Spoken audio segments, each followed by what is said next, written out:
peuple d'Afrique, recevez nos salutations comme d'habitude. Bonne nouvelle parce que certains éléments des groupes armés, un chef et ses hommes, armes et bagages, munitions ont décidé de se rendre aux forces armées du Mali. C'est dans la région de Tombouctou. Les éléments du dernier groupe terroriste qui a été constitué qu'on appelle FLA, le fameux Front de libération d'Azawad, qui d'ailleurs était un enfant mort-né parce que vous vous souvenez des frappes chirurgicales des drones de l'armée malienne, lesquelles frappes ont permis d'éliminer plus de 9 chefs. On ne parle pas de ceux qui les suivaient, nous parlons uniquement des chefs. Donc un commandant avec pick-up doté de l'arme qu'on appelle 12-7, un PKM, 5 PM et plusieurs munitions. Ils se sont rendus tout simplement aux forces de défense et de sécurité du Mali, au commandant de l'armée malienne qui est du secteur. Le chef, il s'appelle Saddam Ould Abdraman. Il a tenu un discours et nous avons essayé de comprendre, nous avons jugé nécessaire de décortiquer ce discours. Qu'a dit le commandant Saddam Ould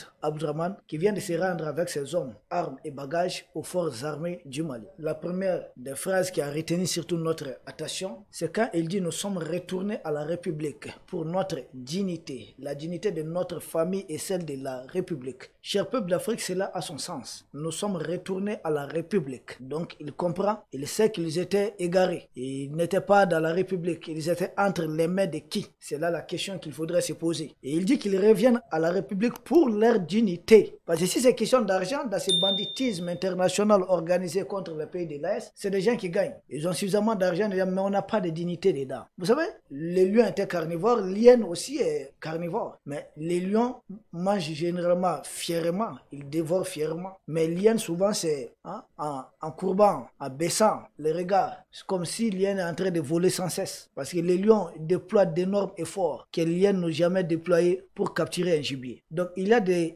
gains faciles dont l'être humain doit être gêné d'en profiter. Une personne qui sait que même si on lui donnait une longévité de 300 ans sur Terre, il ne pourra jamais, avec son salaire construit, réaliser tout ce qu'il a. Mais quelqu'un en espace de 10 ans ou 5 ans même souvent, réalise des trucs de milliards, mais en appauvrissant les populations. On devait avoir honte de manger de telles choses. Donc le commandant Saddam Ould Abdraman dit qu'ils sont retournés à la République pour leur dignité. Ils sont retournés à la République pour la dignité de leur famille. Vous avez un bien mal acquis ne profite jamais, hein. C'est juste un temps.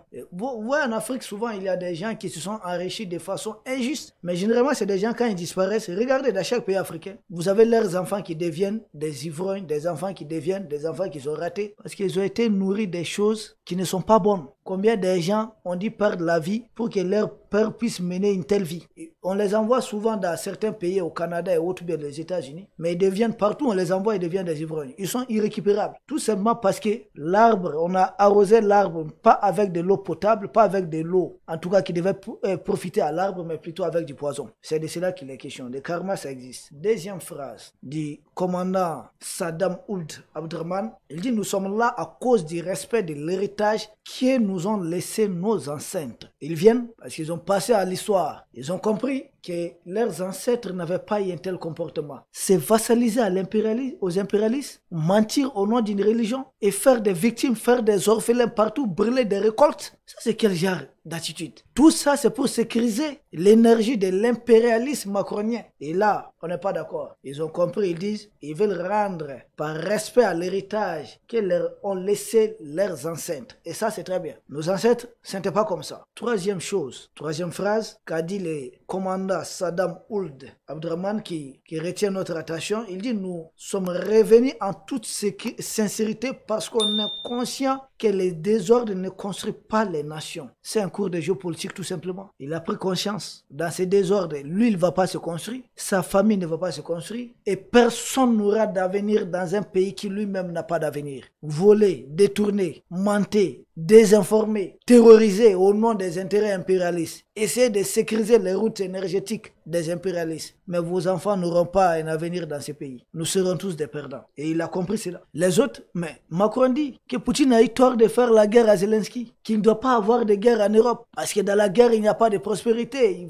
il n'y a pas de développement, il n'y a pas d'épanouissement. Alors, mais pourquoi Macron souhaite et entretient-il des guerres en Afrique contre des Africains? Donc des Africains n'ont pas besoin de développement. Pendant ce temps, certains Africains se font passer pour des djihadistes, d'autres se font appeler des séparatistes. séparatistes, d'autres se font appeler tels, mais les enfants macourniens vivent tranquilles chez eux. On s'appauvrit nous-mêmes avec tout ce qu'on a. Or, avec toutes les richesses, au lieu qu'on stabilise nos pays, on exploite cela tranquillement et tout le monde en profite, tout le monde est gagnant. Nous sommes obligés de nous battre, de nous faire la guerre. Ça profite à qui? Ça profite à qui? C'est la question qu'il faudrait se poser. Ils viennent de quitter le terrorisme. Et ils disent ils le font par respect à leur dignité, à la dignité de leur famille, par respect à l'héritage des ancêtres et surtout conscient que dans le désordre, aucun pays ne peut se développer. Quatrième phrase de cet homme qui a retenu notre attention, de cet ancien terroriste. Il dit, nous sommes très fiers de notre République et de nos autorités actuelles. Alors, qui sont les autorités actuelles? Le général Assimi Goïta et ses compagnons, le capitaine Ibrahim Traoré et compagnons, le général Abdourahmane Tiani et compagnons. Il a compris que ce sont ces autorités qui se battent pour la dignité de l'Africain. Parce que nous, aujourd'hui,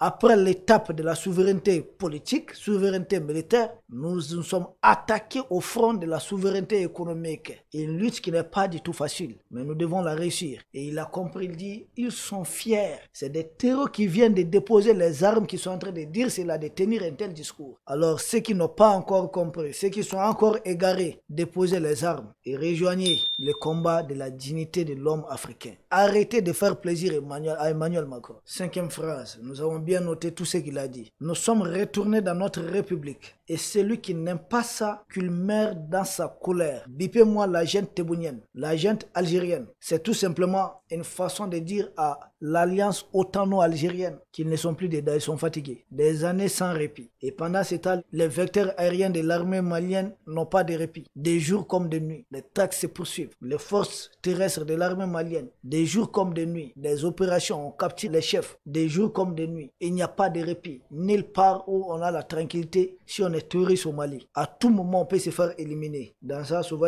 il faut prendre ses jambes au cou. Et il dit bien, ils sont retournés dans la République. Et celui qui n'est pas content qu'il meurt dans sa colère. Qui n'est pas content? On a vu l'alliance otano-algérienne à travers leurs SIPO qui font appeler des groupes séparatistes et autres, communiquer pour dire que c'est une trahison. Mais j'ai dit, qui trahit qui? Vous dites être des Maliens, souvent d'autres nationalités, venir déstabiliser le Mali. Et on prend une couverture, on dit non, on fait la guerre au nom de telle religion et autres. J'ai dit, mais vous mentez à qui? Le Mali n'a pas besoin d'une guerre religieuse. Non, le Mali n'en a pas besoin. C'est une guerre énergétique, une guerre pour le contrôle du pétrole, une guerre pour le contrôle des richesses du sous-sol du Mali. Ce qu'on envoie, ce ne sont pas des terroristes. Moi, je les considère comme des mercenaires. Parce qu'ils sont en mission, ils savent ce qu'ils sont en train de faire. C'est de cela qu'il est question. Il s'adresse encore à ceux qui ne sont pas revenus dans la maison. Il dit, si vous avez de la dignité, revenez dans votre pays, quittez la rébellion et le banditisme, les rangs des trafiquants, quittez toutes ces organisations criminelles et terroristes et retournez vivre au Mali dans la liberté et dans la dignité. Mais pourtant, ils font véhiculer des désinformations que le Mali est devenu une dictature et autres. Voici un terroriste qui vient déposer les armes, qui dit en réalité, vivre au Mali actuellement, c'est vivre dans la dignité. Parce que nous pouvons dire non à n'importe qui au monde, tant que ça ne va pas dans le sens de notre intérêt. Et il dit que vivre au Mali, c'est vivre dans la liberté. Mais on fait croire que le Mali est une dictature aujourd'hui. Parce que nous refusons de nous vassaliser. Parce que nous refusons qu'on nous vole, qu'on nous pille. On sécurise et les voleurs nous crient dessus. Il dit que nous sommes des méchants. C'est ce qui se passe. Les voleurs entretiennent des rumeurs dans les quartiers pour traiter celui qui a échoué à voler des méchants. Et là, si c'est ça être méchant, nous sommes vraiment les méchants. Et si c'est ça être méchant, nous serons 2 fois encore plus méchants. Et il a été très reconnaissant. Il n'a pas oublié de saluer chaleureusement le commandant des forces armées du Mali qui les a reçus. Ils sont 7 personnes, mais il y a 5 qui sont affichés. Mais 2 autres qui sont-ils? C'est encore des très gros morceaux. Pour terminer, les forces armées du Mali, il y a d'autres cas encore de reddition qui continuent. Nous l'avions dit, nous avons expliqué cela plusieurs fois. Les forces armées du Mali rassurent, continuent d'encourager, parce que nous sommes en train de mener les deux politiques, sensibiliser nos frères qui s'étaient égarés dans le terrorisme, de nous rejoindre. Ceux à qui on a fait croire à une guerre tribale ou raciste, on comprend que c'est de la manipulation. Tout ça, c'est autour des richesses du sous-sol du Mali. Ceux à qui on a fait croire que c'est une question d'islam et de religion, commencent à comprendre comprennent que c'est de la manipulation. C'est à qui on a fait croire à une question géographique, c'est-à-dire